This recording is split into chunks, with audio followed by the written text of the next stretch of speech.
Today I will show you how to DM someone and send message on Reddit.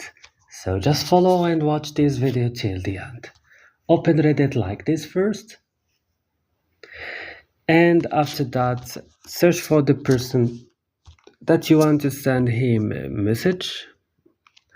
For example, I will just add a username, random username, for example this, cancel.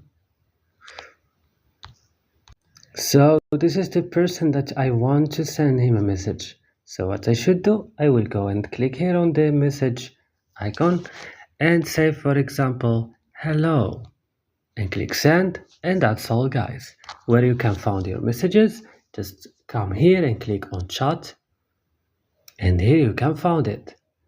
That's all in this video. Don't forget to like and subscribe, and bye.